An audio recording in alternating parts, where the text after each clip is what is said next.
Hello everyone. तो last class में हमने थायराइड ग्लैंड के बारे में देख लिया था। आज हम लोग स्टार्ट करने वाले हैं पैराथायराइड ग्लैंड के बारे में। तो थायराइड ग्लैंड के बारे में हमने ये देखा था कि थायराइड ग्लैंड कहाँ था। It was on the trachea. ठीक है, ट्रैकिया को दो लोब्स सराउंड किए हुए थे। ठीक है, अब अगर इसी this was the ventral view. ये अगर हम किसी पर्सन को सामने से अगर देखेंगे तो हमें कुछ ऐसा नज़र आएगा। अब अगर हम इसी का डॉर्सल व्यू ले लें, ठीक है, अगर हम इसी स्ट्रक्चर को पीछे से अगर हम देखें, ठीक है, तो ये कुछ ऐसा हमें दिखाई देगा। ठीक है, कैसे? अब अगर ये सामने में होता तो ये सामने से, तो ये दो लोग इस तरीके से आ रहे होते, बीच में ये जुड़ रहा होता, लेकिन क्योंकि ये पीछे के साइड है तो हमें सिर्फ ये दो लोब्स ही एक नज़र आते हैं, है ना।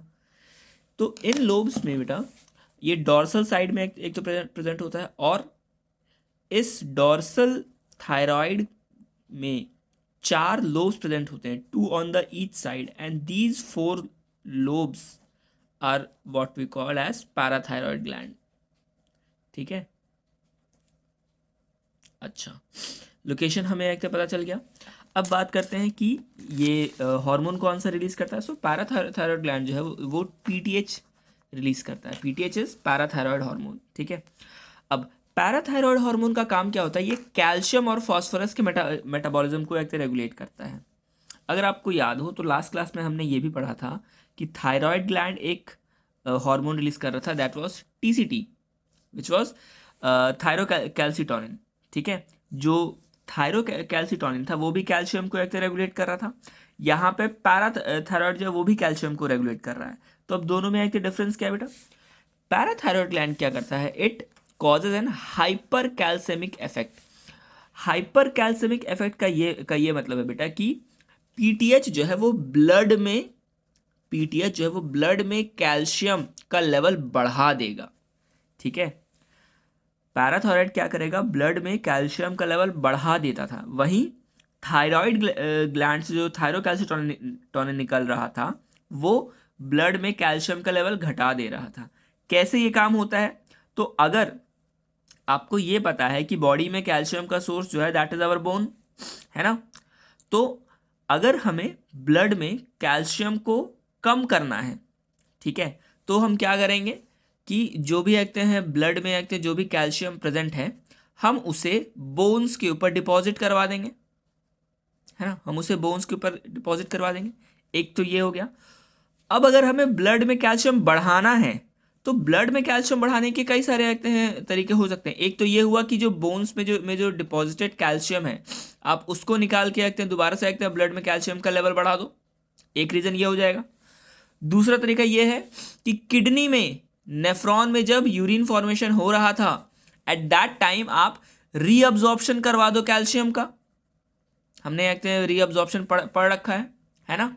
तो वहाँ पे किडनी में एक कैल्शियम का एक रीअब्जॉर्प्शन करवा दो, यूरिया से कैल्शियम का रीअब्जॉर्प्शन करवा दो। ठीक है, सो ये कुछ तरीके हैं जिसके थ्रू पीटीएच जो है वो ब्लड में कैल्शियम का लेवल इंक्रीज कर देता है। ठीक है, चलो नेक्स्ट हम लोग बात करते हैं बेटा थाइमस ग्लैंड की। थाइमस ग्लैंड का लोकेशन कहाँ होता है भाई? तो अगर हम देखें तो सामने से अगर हम किसी पर्सन को अगर देखेंगे, ठीक है, सो दिस ये जो है वो उसका स्टेर्नम बोन होगा, है ना, बिल्कुल फ्रंट पे। और स्टेर्नम बोन के जस्ट पीछे, स्टेर्नम बोन के जस्ट पीछे प्रेजेंट होता है दिस द थाइमस ग्लैंड। ठीक है, ये हार्ट और स्टेर्नम के बीच में प्रेजेंट होता है। ठीक है, अच्छा, थाइमस ग्लैंड सिक्रीट क्या करता है? It secretes a hormone which is known as a thymosin. ठीक है, थाइमस ग्लैंड क्या सिक्रीट करता है? थाइमोसिन हार्मोन सिक्रीट करेगा। ठीक है, अच्छा, अब ये थाइमोसिन हार्मोन का काम क्या है भाई? थाइमोसिन हार्मोन जो है वो लिम्फोसाइट्स के डिफरेंशिएशन में हेल्प करता है। ठीक है, लिम्फोसाइट्स के डिफरेंशिएशन में हेल्प करता है। किस में डिफरेंशिएट करेगा भाई? तो टी लिम्फोसाइट्स में डिफरेंशिएट करेगा। अगर आपको प्रीवियस चैप्टर्स याद है तो हमने डब्ल्यूबीसी में पढ़ा था T T cells and B cells. ठीक है, आज मैं बताता हूँ कि ये बी सेल्स और टी सेल्स है क्या। बेटा ये जो कहते हैं टी सेल्स बी सेल्स है, इनका जो प्रोडक्शन होता है that occurs in the bone marrow. ठीक है, और बोन मैरो कहाँ प्रेजेंट होता है? बोन में प्रेजेंट होता है। ठीक है, बोन मैरो में दो सेल्स का प्रोडक्शन होता है, B cells and T cells. ठीक है। B cells and T cells, देखो अगर बोन मैरो में बी सेल्स का मैच्योरेशन हो जाता है, ठीक है, बी सेल्स का मैच्योरेशन कहाँ होता है, वो बोन मैरो में ही हो जाता है, ठीक है, उसे कहीं बाहर नहीं जाना पड़ता, ठीक है। लेकिन जो टी सेल्स होते हैं उनका प्रोडक्शन तो बोन मैरो में होता है, मगर टी सेल्स बोन मैरो में प्रोड्यूस होने के बाद कहाँ जाते हैं, तो थाइमस ग्लैंड में जाते हैं, ठीक है, और यहाँ पे इनका मैच्योरेशन होता है, ठीक है। बी सेल्स का मैच्योरेशन कहाँ हो जाएगा, बोन मैरो में ही हो जाएगा, लेकिन टी सेल्स बनेंगे बोन मैरो में, लेकिन वो वहां से फिर कहाँ जाएंगे, थाइमस ग्लैंड में जाएंगे और यहाँ पे इनका मैच्योरेशन होगा, ठीक है। बात समझ में आई। अब देखो फर्क क्या हो जाता है बेटा, टी सेल्स जब थाइमस ग्लैंड में आते हैं उनका मैच्योरेशन होता है तो उसे हम टी लिम्फोसाइट्स कहते हैं, ठीक है, और जब ये यहाँ से यहाँ जाता है इसी उसमें थाइमोसिन हेल्प करता है, पहली बात तो, ठीक है। दूसरा बात क्या है बेटा, कि जब टी लिम्फोसाइट्स थाइमस में जाके मैच्योर हो जाते हैं then it causes cell mediated immunity, ये सेल मीडिएटेड इम्यूनिटी प्रोवाइड करता है। बेटा दो तरीके की इम्यूनिटी होगी हमारी बॉडी में, एक होता है सेल मीडिएटेड इम्यूनिटी और दूसरा होता है ह्यूमोरल इम्यूनिटी, ह्यूमोरल इम्यूनिटी, ठीक है। क्या फर्क है दोनों में, सेल मीडिएटेड इम्यूनिटी और ह्यूमोरल इम्यूनिटी में? देखो सेल मीडिएटेड इम्यूनिटी में क्या होता है बेटा, कि अगर आपके बॉडी में कोई फॉरेन मटेरियल आ रहा है, ठीक है, कोई बाहर से कोई पैथोजन अगर आपके बॉडी में आ रहा है तो उसको मारने के लिए या उससे कहते हैं प्रोटेक्शन के लिए डायरेक्ट एंटीबॉडीज नहीं जाएंगी, ठीक है, डायरेक्ट एंटीबॉडीज नहीं जाएंगी। सबसे पहले कौन जाएगा, तो ये टी लिम्फोसाइट्स जाएंगे, ठीक है। कौन जाएगा सबसे पहले, तो ये टी लिम्फोसाइट्स जाएंगे, ठीक है। ये टी लिम्फोसाइट्स सेल से होते हुए रखते जाते हैं, ठीक है, हर सेल से टी लिम्फोसाइट्स निकल के जाते हैं, ठीक है। अगर ऐसी इम्यूनिटी हमें मिल रही है तो then that is cell mediated immunity. वहीं अगर कोई ऐसा पैथोजन आ रहा है जिससे लड़ने के लिए हमें एंटीबॉडीज की ज़रूरत पड़ रही है, ऐसा कोई पैथोजन आ रहा है जिससे लड़ने के लिए हमें एंटीबॉडीज की ज़रूरत पड़ रही है, तो जहां पर भी एंटीबॉडीज वर्क करने लग जाएंगी that immunity will be known as humoral immunity, ठीक है। तो बेटा थाइमोसिन जो है वो सेल मीडिएटेड इम्यूनिटी के लिए जिम्मेदार है, ठीक है। चलो अब देखो नेक्स्ट आगे बढ़ते हैं, हमने थाइमस ग्लैंड पढ़ लिया। अब हम लोग बात करते हैं बेटा पैनक्रियास के बारे में। तो पैनक्रियास आपको पता ही है कहाँ पे प्रेजेंट होता है, ड्यूडेनम में एक प्रेजेंट होता है। जब ड्यूडेनम का सी शेप कर्व, स्टमक का जो सी शेप कर्व होता है उसी के बीच में ये प्रेजेंट होता है ना।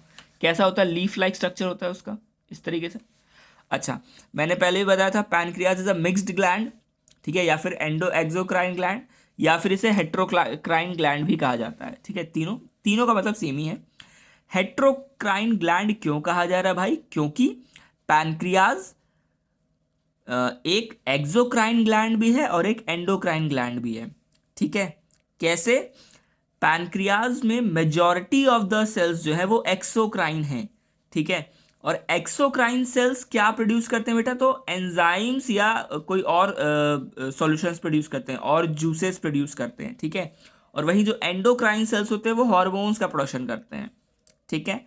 अब हेट्रोक्राइन मतलब पैनक्रियास का जो एक्सोक्राइन पार्ट है वो क्या क्या प्रोड्यूस कर सकता है भाई, तो जो मेजॉरिटी है वो आपको पता है पैनक्रियाटिक जूस, ठीक है, ये पैनक्रियाटिक जूस प्रोड्यूस करता है और कुछ एंजाइम्स भी ये प्रोड्यूस करता है, हेंस पैनक्रियास का कुछ पार्ट एक्सोक्राइन है। अच्छा उसके बाद पैनक्रियास में कुछ स्पेशल सेल्स प्रेजेंट होते हैं, कुछ स्पेशल सेल्स प्रेजेंट होते हैं जो कि छोटे छोटे बंच बनाकर रहते हैं, ठीक है, छोटे छोटे बंच बना के रहते हैं, छोटे छोटे आइलैंड्स बना के रहते हैं।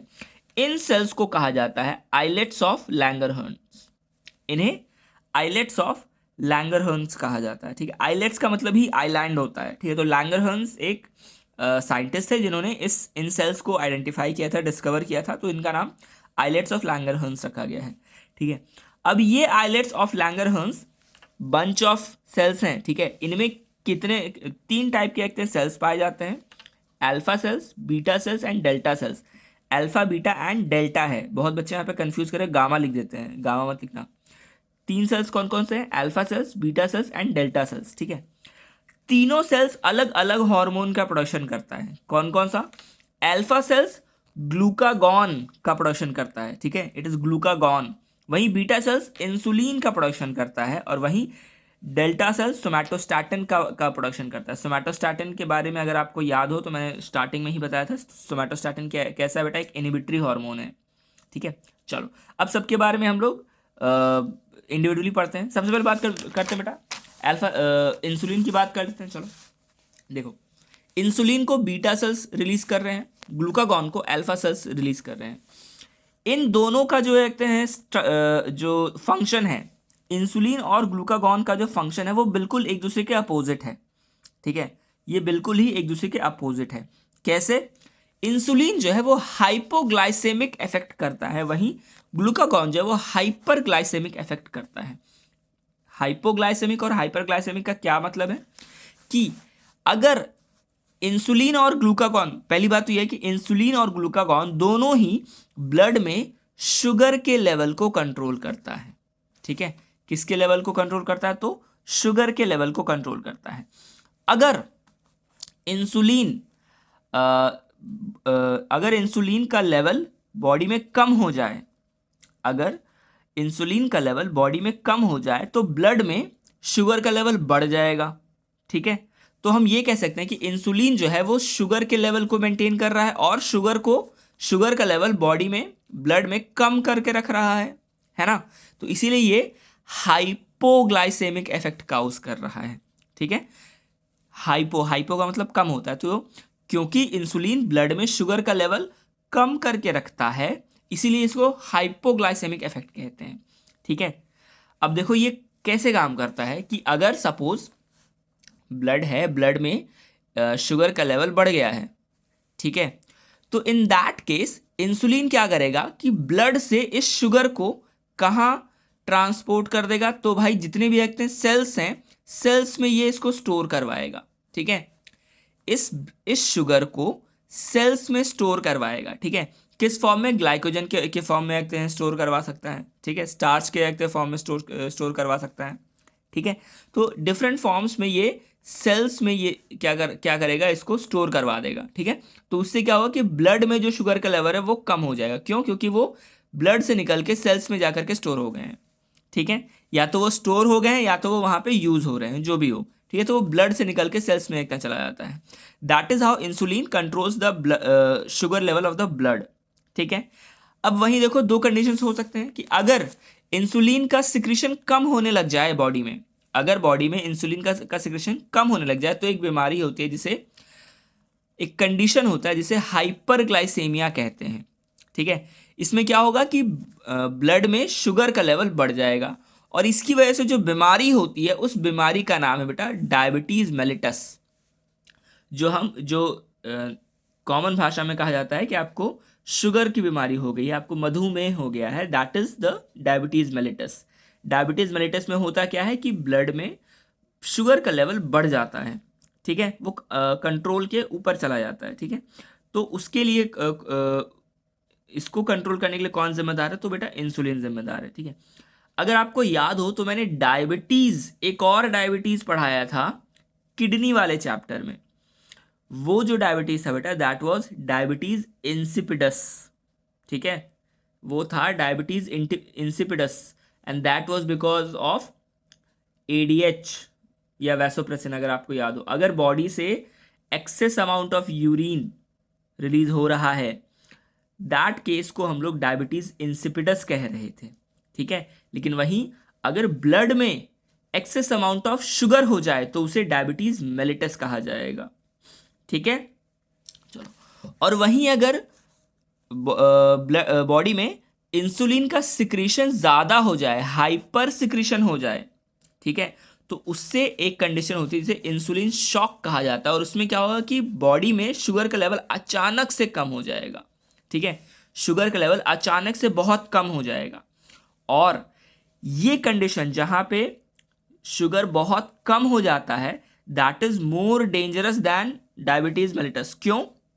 अगर डायबिटीज मेलिटस होता है, अगर हाइपरग्लाइसेमिया होता है, ठीक है, तो इफेक्ट्स आने में थोड़ा सा वक्त लगता है, ठीक है, और जो सिम्टम्स होते हैं वो बहुत ही ईजिली विजिबल हो जाते हैं, ठीक है।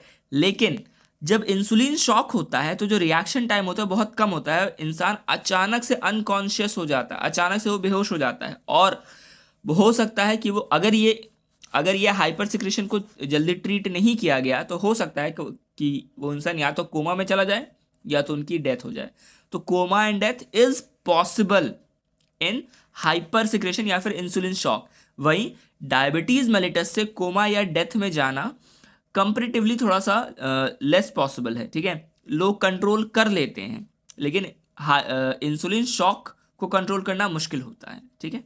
चलो अब वही बात करें ग्लूकागॉन की, तो ग्लूकागॉन क्या करेगा, इट काउजेस हाइपरग्लाइसेमिक इफेक्ट, यानी कि ब्लड में अगर शुगर का लेवल बढ़ गया है, ठीक है, तो उसको कौन कंट्रोल कर रहा है, तो ग्लूकागॉन कर रहा है, ठीक है। यानी कि ग्लूकागॉन जो है वो ब्लड में शुगर का लेवल बढ़ाता है, इंसुलिन ब्लड में शुगर का लेवल कम करता है, ठीक है। अब ये काम कैसे करेगा, जैसे इंसुलिन जो था उसने क्या किया था, ब्लड से शुगर को सेल्स में स्टोर करवा दिया था, है ना।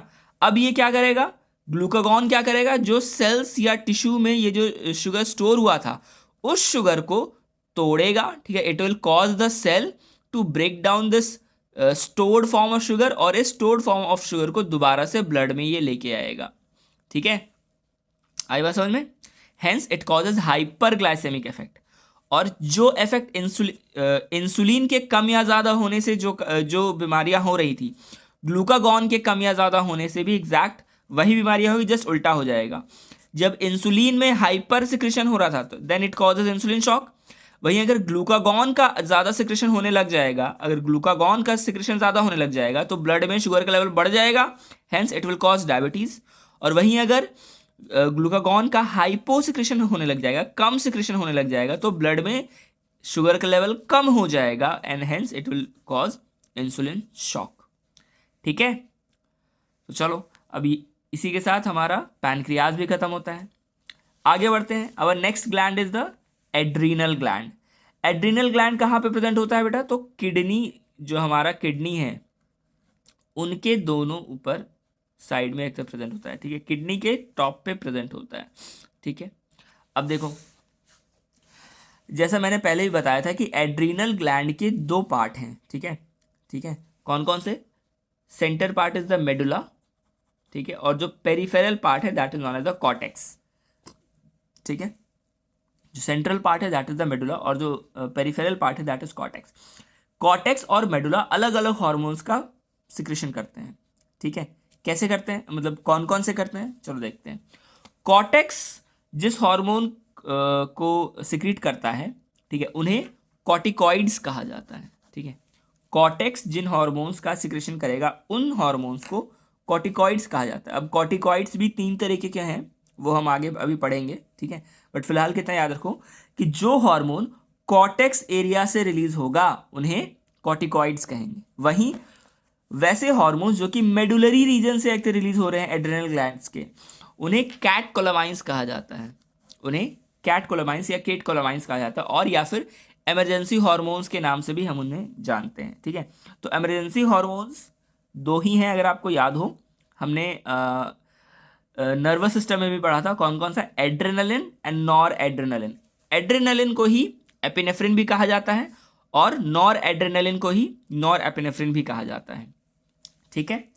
तो हमने ये देखा कि भाई एड्रेनल ग्लैंड के दो पार्ट हैं, कॉर्टेक्स और मेडुला। कॉर्टेक्स से जो हार्मोन रिलीज हो रहे हैं they are known as the corticoids, और वही मेडुला से जो रिलीज हो रहे हैं they are known as the catecholamines या फिर इमरजेंसी हार्मोन्स। चलो अब हम लोग कॉर्टेक्स के बारे में थोड़ा देखें तो बेटा कॉर्टेक्स जो है उसके 3 लेयर्स होते हैं, ठीक है।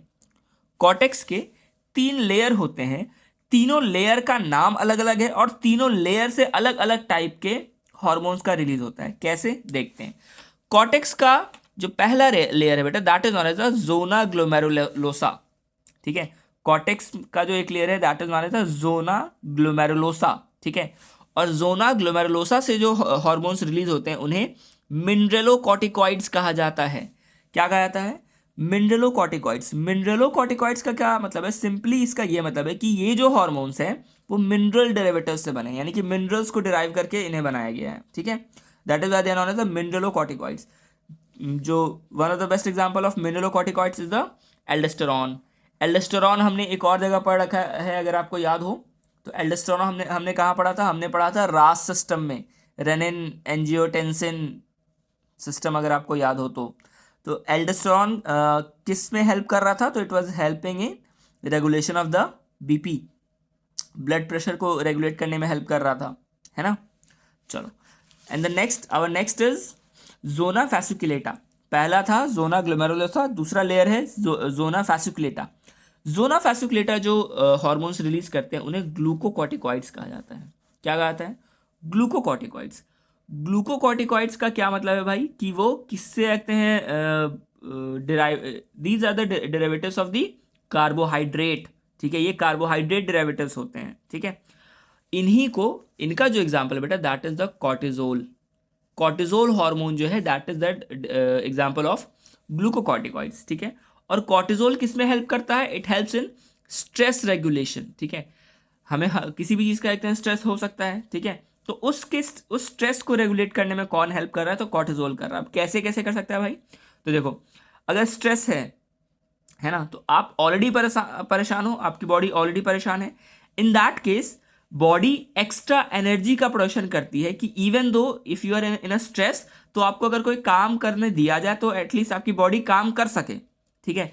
In that case it causes gluconeogenesis, यानी वो ग्लूकोज का फॉर्मेशन कर रहा होता है, सॉरी ग्लूकोज को यूज करके एनर्जी का प्रोडक्शन कर रहा होता है, ठीक है। This process is known as gluconeogenesis, ठीक है। एनर्जी का production with the use of glucose, ठीक है। दूसरा क्या? लिपोलाइसिस। लिपोलाइसिस का क्या मतलब है? यहां पे लिपो इज अबाउट फैट, ठीक है। और लाइसिस का मतलब होता है तोड़ना, तो फैट के लेयर को भी तोड़ा होता है। अगर आपको पता हो कि फैट का लेयर जब टूटता है तब भी एनर्जी बनती है ना।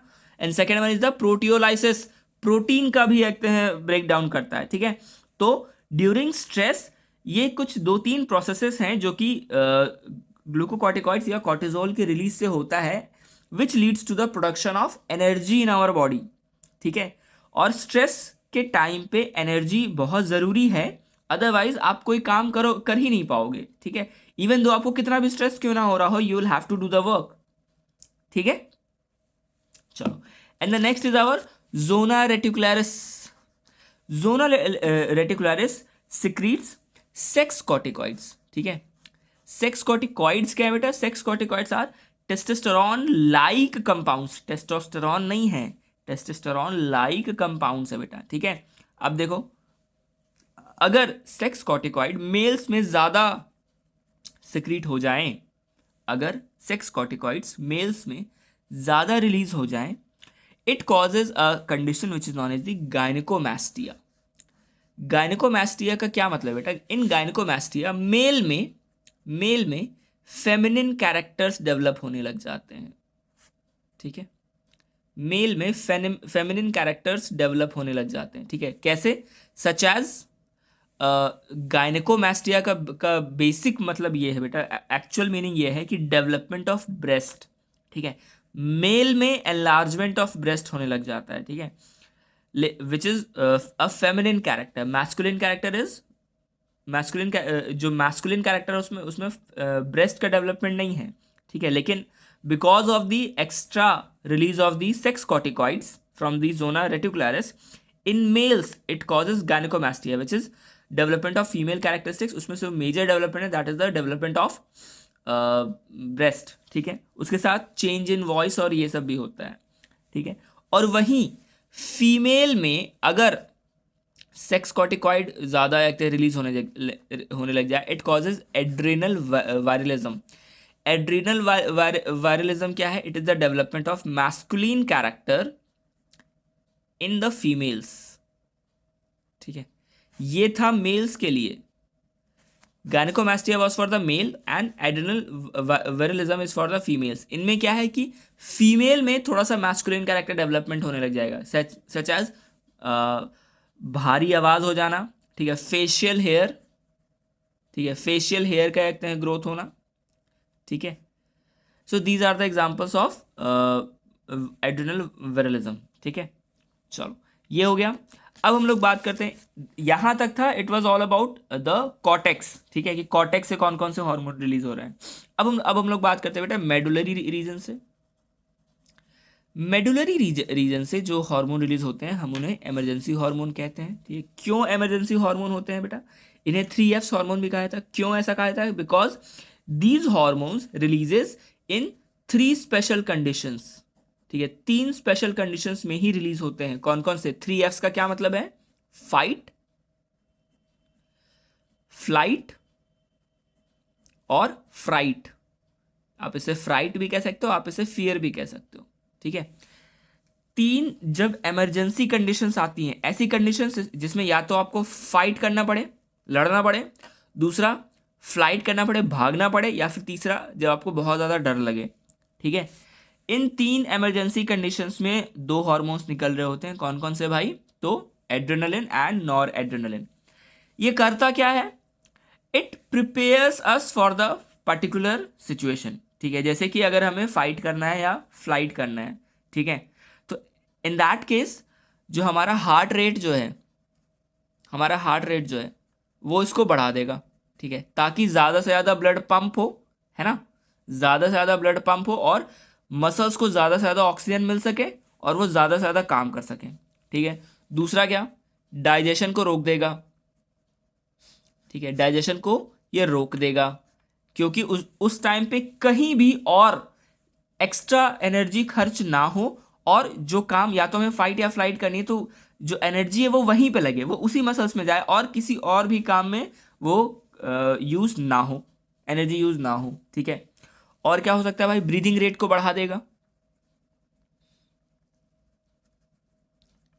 ठीक है, प्यूपिल्स को क्या करेगा? डायलेट कर देगा, ताकि ज़्यादा से ज़्यादा लाइट आ सके। ठीक है, बेटर विजन हो सके। ठीक है, और क्या हो सकता है? डाइजेशंस हो गया, हार्ट रेट हो गया, ब्रीदिंग रेट हो गया, और भी एक कई सारी चीज़ें हो सकती हैं, जैसे कि ब्लैडर, जो हमारा यूरिनरी ब्लैडर है उसे रिलैक्स कर देगा। ठीक है, सो ये कुछ ऐसे लगते हैं बॉडी में एक चेंजेस आते हैं because of the release of the emergency hormones. ठीक है, इमरजेंसी हार्मोन्स कौन कौन से हैं? Adrenaline and nor adrenaline. ठीक है, और ये बॉडी को 3 Fs के लिए प्रिपेयर करता है। कौन कौन से हैं? Fight, flight and fright. ठीक है, चलो, तो यहाँ पे खत्म होता है हमारा adrenal gland and next is our gonads. तो गोनैड्स आपको पता ही है, मेल्स के लिए जो जो गोनैड है that is the testis, and females के लिए इट इज द ओवा, ये ओवरी। ठीक है, अब देखो, टेस्टिस से एक जो हार्मोन रिलीज होता है, एक हार्मोन ही रिलीज होगा, दैट इज द टेस्टोस्टेरॉन। ठीक है, दैट इज द टेस्टोस्टेरॉन। और वहीं ओवरी से 2 हार्मोन्स क्या रिलीज होते हैं? Oestrogen and progesterone. और एस्ट्रोजन भी लिखा जाता है, इस्ट्रोजन भी लिखा जाता है, and the next one is the progesterone. अब हम लोग देखते हैं कि टेस्टोस्टेरॉन या टेस्टिस में क्या होता है और ओवरी में क्या होता है। टेस्टिस में अगर हम लोग बात करें बेटा, तो टेस्टिस का अगर मैं थोड़ा सा अगर आपको डायग्राम बताऊं, तो टेस्टिस में एक सेल्स होते हैं जिन्हें सेमिनिफेरस ट्यूब्यूल्स, सेमिनिफेरस ट्यूब्यूल्स कहा जाता है। ठीक है, these are the cells which are known as the seminiferous tubules, और ये सेमिनिफेरस ट्यूब्यूल्स ही हैं जिनसे स्पर्मेटोजेनेसिस होता है। ठीक है, स्पर्मेटोजेनेसिस का क्या मतलब है? Spermatogenesis is the production of sperm. ठीक है, सेमिनिफेरस ट्यूब्यूल से ही स्पर्म का प्रोडक्शन होता है। ठीक है, अच्छा, सेमिनिफेरस ट्यूब्यूल्स के मतलब ये बैचेस में क्या प्रेजेंट है, उनके बीच में एक और सेल्स प्रेजेंट होता है जिन्हें इंटरस्टिशियल सेल्स कहा जाता है। इंटरस्टिशियल सेल्स कहा जाता है, ठीक है, या फिर इन्हें लेडिग सेल्स भी कहा जाता है। ठीक है, इंटरस्टिशियल सेल्स या लेडिग सेल्स। इंटरस्टिशियल सेल्स या लेडिग सेल्स जो हैं, ये वो सेल्स हैं जो कि एंड्रोजन या फिर टेस्टोस्टेरॉन का प्रोडक्शन करते हैं। ठीक है, सेमिनिफेरस ट्यूब्यूल स्पर्मेटोजेनेसिस कर रहा है, स्पर्म का प्रोडक्शन कर रहा है, और वहीं एंड इंटरस्टिशियल सेल या लेडी सेल जो है वो एंड्रोजन या फिर टेस्टोस्टेरॉन का प्रोडक्शन कर रहे हैं। एंड्रोजन्स का क्या काम है? एंड्रोजन्स जो है वो it helps in the development of the sperm. ठीक है, अब ये टेस्टोस्टेरॉन काम क्या कर रहा है बेटा? दो चीज़ों को ये कंट्रोल कर रहा है। First is the primary sexual character and second one is the secondary sexual character. Primary sexual characteristics क्या है भाई? स्पर्म का जनरेशन, ठीक है, स्पर्म का प्रोडक्शन यानी कि स्पर्मेटोजेनेसिस। ठीक है, तो पहला काम क्या है? स्पर्मेटोजेनेसिस को कंट्रोल करना, रेगुलेट करना। जब स्पर्म का प्रोडक्शन हो रहा है तो उसका डेवलपमेंट में हेल्प करना, मैच्योरेशन में हेल्प करना, न्यूट्रिशन में हेल्प करना। That is the primary sexual character. साथ ही साथ जो मेल रिप्रोडक्टिव सिस्टम के जो पार्ट्स हैं, ठीक है, जैसे कि टेस्टिस में के जस्ट सॉरी सेमिनिफेरस ट्यूब्यूल से निकलते हैं एपिडिडाइमिस निकलता है, और कई सारे इसमें वो भी होते हैं, ग्लैंड्स भी होते हैं, जैसे प्रोस्टेट ग्लैंड होता है, कॉपस ग्लैंड होता है, ठीक है, सेमिनल वेसिकल ग्लैंड होता है। तो इन सब जो कहते हैं पार्ट्स हैं मेल रिप्रोडक्टिव सिस्टम के, उनके डेवलपमेंट में भी कौन हेल्प कर रहा है? तो ये एंड्रोजेंस हेल्प कर रहे हैं, टेस्टोस्टेरोन हेल्प कर रहा है। Second one is the secondary sexual character. Secondary sexual character क्या है? ऐसे कैरेक्टर जो कि विजिबल होते हैं इन मेल। जैसे ही कोई एक मेल प्यूबर्टी को हिट करता है उसकी बॉडी में सर्टेन चेंजेस आते हैं। ठीक है, वो सर्टेन चेंजेस क्या है बेटा? जो मेजॉरिटी ऑफ द चेंजेस है that is the growth of the facial and pubic hair. दूसरा, चेंज इन वॉइस। मेल की वॉइस जो है वो थोड़ी सी क्या हो जाती है? हार्श हो जाती है, भारी हो जाती है। ठीक है, साथ ही साथ ब्रॉडनिंग ऑफ द शोल्डर्स।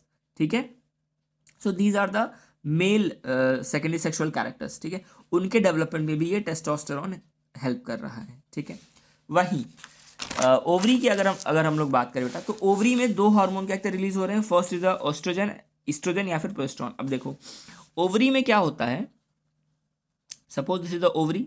ठीक है, तो ओवरी से कहते हैं जब एक फीमेल प्यूबर्टी को हिट करती है तो हर एक ओवरी से क्या निकलता है? एक एग निकलता है। ठीक है, तो ये एग जो है वो ऐसे ही डेवलप नहीं होता है। क्या होता है? जो एग होता है उसके पहले चारों तरफ फॉलिकल्स का प्रोडक्शन होता है। ठीक है, मैं यहाँ पे बनाऊँ, फॉलिकल्स का एक प्रोडक्शन होता है, चारों तरफ कवरिंग होती है। तो ये पहले प्राइमरी फॉलिकल बनेगा, फिर सेकेंडरी फॉलिकल बनेगा, फिर टर्शरी एक्टिव फॉलिकल बनेगा, और फिर ये जो फॉलिकल्स हैं ये एक हार्मोन का एक प्रोडक्शन करते हैं which is known as the oestrogen. ठीक है, ये जो फॉलिकल्स हैं ये एक हार्मोन का प्रोडक्शन कर रहे हैं, that is the oestrogen. Oestrogen क्या कर रहा है? It is helping in the secondary sexual characters. It is helping in the development of the secondary sexual characters. ठीक है, फीमेल का सेकेंडरी सेक्सुअल कैरेक्टर्स क्या हो जाएगा? उनमें क्या हो जाएगा कि जो आवाज़ है वो बहुत पतली हो जाती है। ठीक है, हाई पिच ऑफ वॉइस। ठीक है, दूसरा development of the mammary glands, और क्या होता है? Widening of the hips. ठीक है, so these are the secondary sexual characters in females. ठीक है, इसके लिए कौन जिम्मेदार है बेटा? ईस्ट्रोजन जिम्मेदार है, और ईस्ट्रोजन को कौन रिलीज कर रहा है? ओवेरियन फॉलिकल रिलीज कर रहा है। ठीक है, अब जब मेंसुरेशन का एक टाइम आता है बेटा, तो क्या होता है कि ये जो फॉलिकल है ये फॉलिकल रप्चर करता है, ये फॉलिकल फटता है, और इस फॉलिकल से जो एग है वो रिलीज हो जाता है। इस प्रोसेस को हम लोग ओव्यूलेशन कहते हैं। ठीक है, जैसे ही ये एग इस फॉलिकल से रिलीज होके ओव्यूलेशन हो गया, तो अब ये जो फॉलिकल है ये ऐसा नहीं कि ये डिसइंटीग्रेट हो जाता है। This follicle forms another structure. ये फॉलिकल एक और स्ट्रक्चर बनाता है। This structure is known as the corpus luteum. ठीक है, ये स्ट्रक्चर ये जो फॉलिकल था after the rupturing and ovulation forms another structure which is known as the corpus luteum. Corpus luteum क्या करता है? It releases another hormone which is the progesterone. ठीक है, प्रोजेस्टेरॉन किस में हेल्प कर रहा है? It is helping in the pregnancy. ठीक है, प्रोजेस्टेरॉन जो है वो प्रेगनेंसी को होल्ड करने में हेल्प कर रहा है। कैसे? अगर आपने रिप्रोडक्शन चैप्टर पढ़ा हो, शायद 11th में नहीं है, 12th में आएगा, तो उसमें क्या होता है? अगर क्या कहते हैं जो आपका एग जो था वो जो रिलीज हुआ, अगर वो फर्टिलाइज हो जाएगा तो This is your reproductive system, female reproductive system, and this is the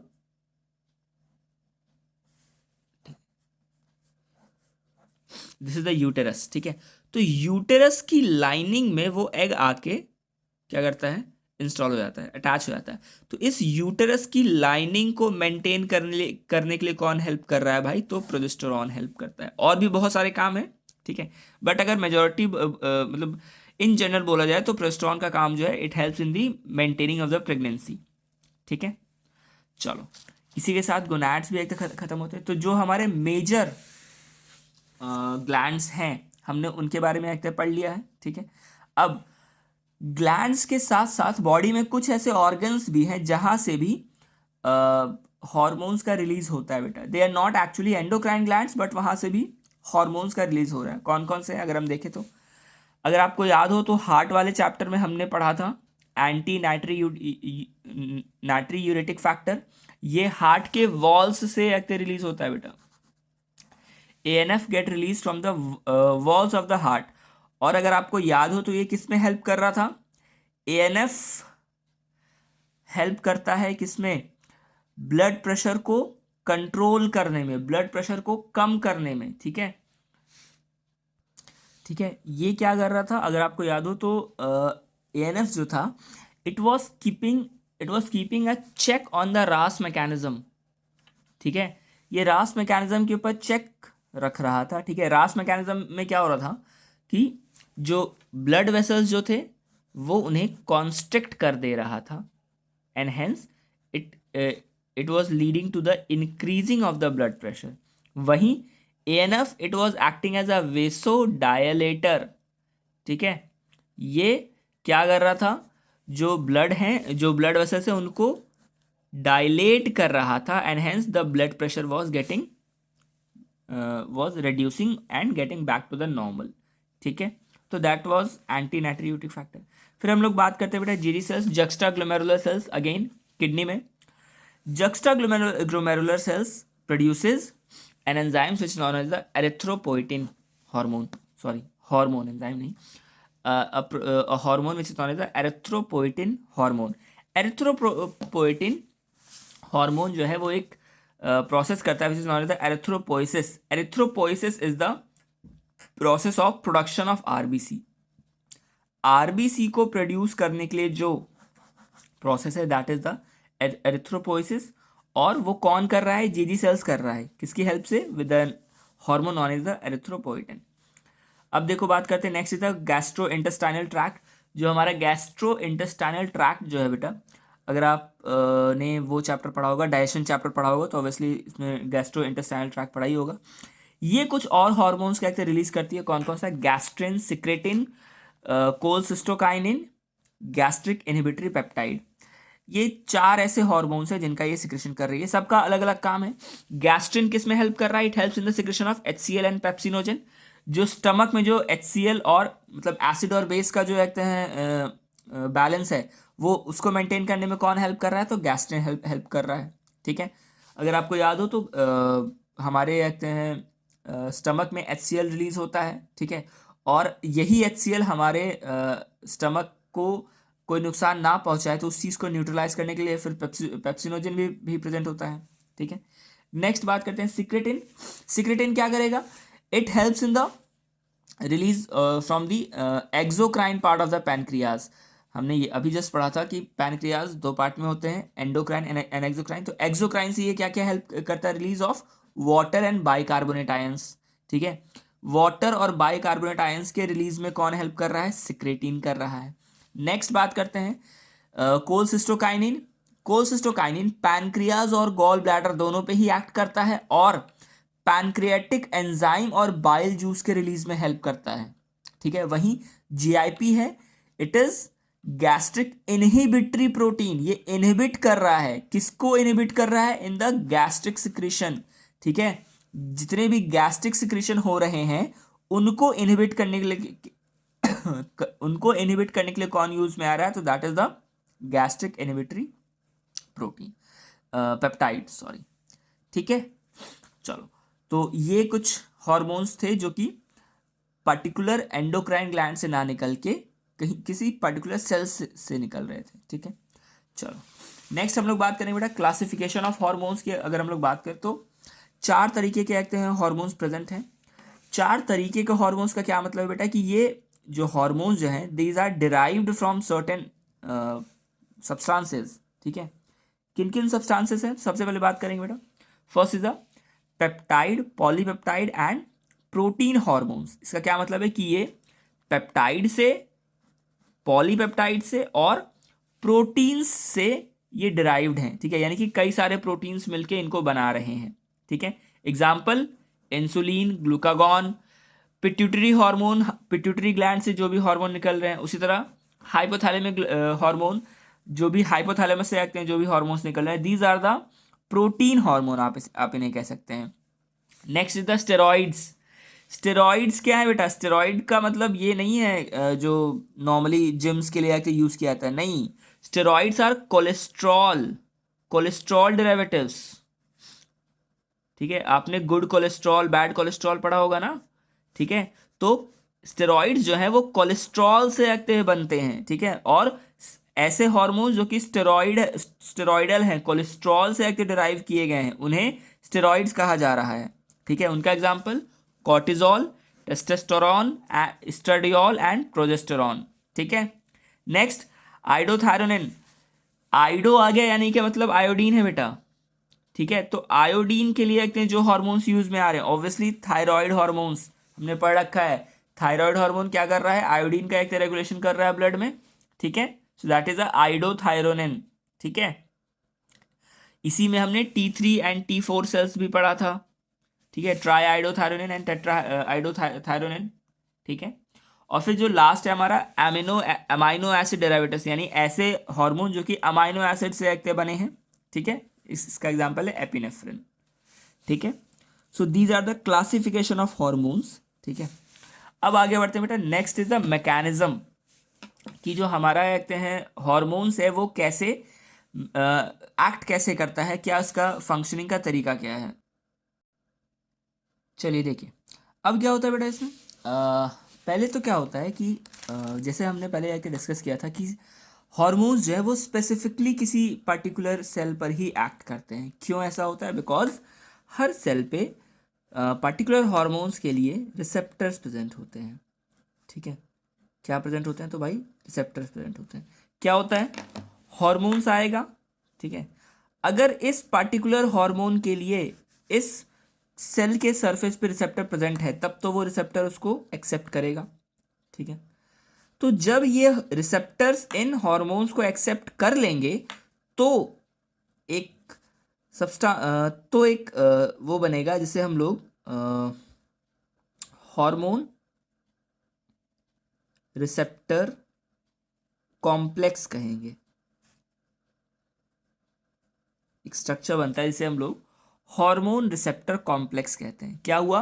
hormone आया, उस हार्मोन के लिए उस पर्टिकुलर सेल या टिश्यू के सरफेस पे रिसेप्टर्स प्रेजेंट हैं। ठीक है, उन रिसेप्टर्स ने उस हार्मोन को रिसीव किया और एक स्ट्रक्चर का फॉर्मेशन किया जिसे हम लोग हार्मोन रिसेप्टर कॉम्प्लेक्स कहते हैं। ठीक है, अब देखो ये जो रिसेप्टर्स हैं ये भी 2 तरीके के हो सकते हैं।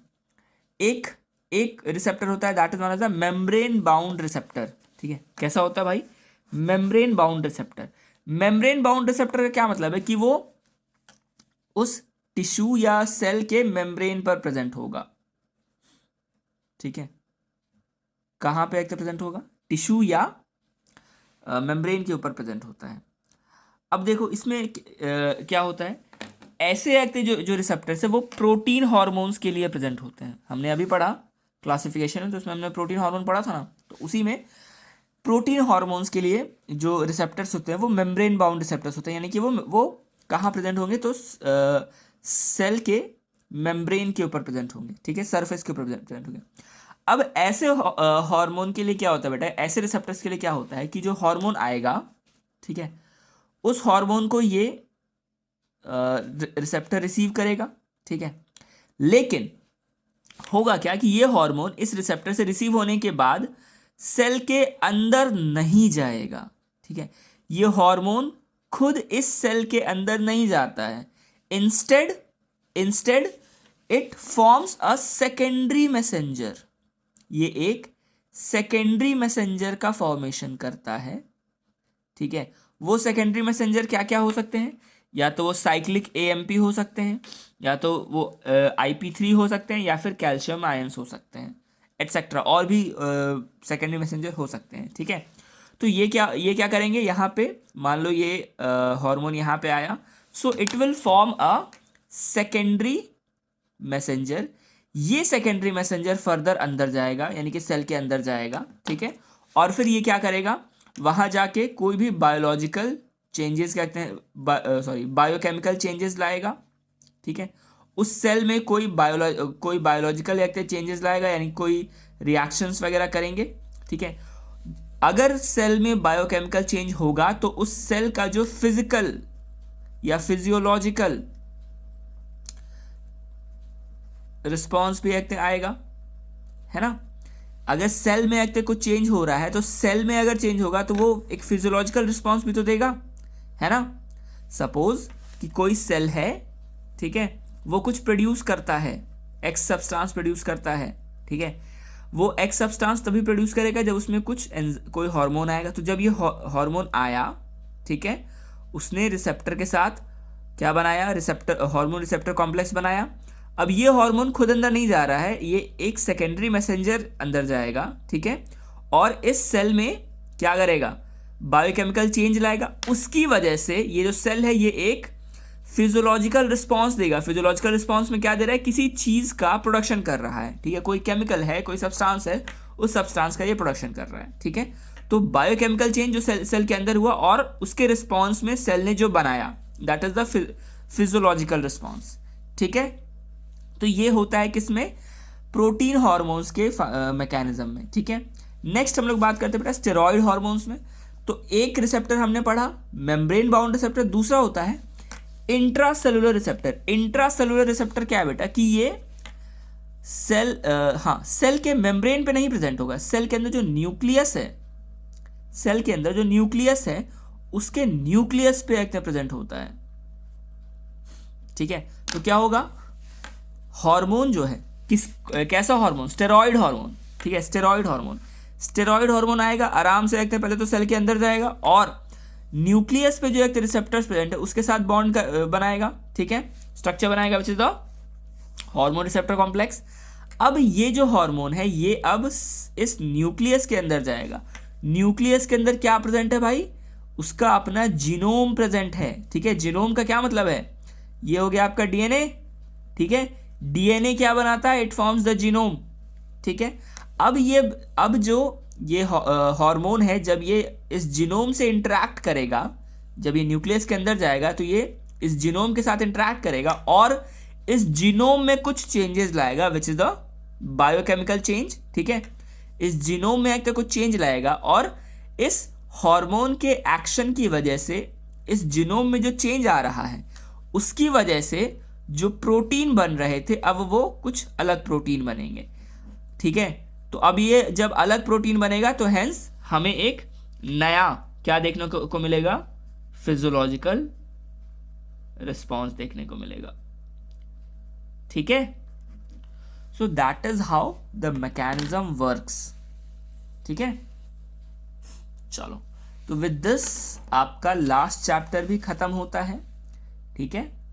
कोई भी डाउट हो तो आप कमेंट्स में पूछ सकते हो, ठीक है। Thank you very much.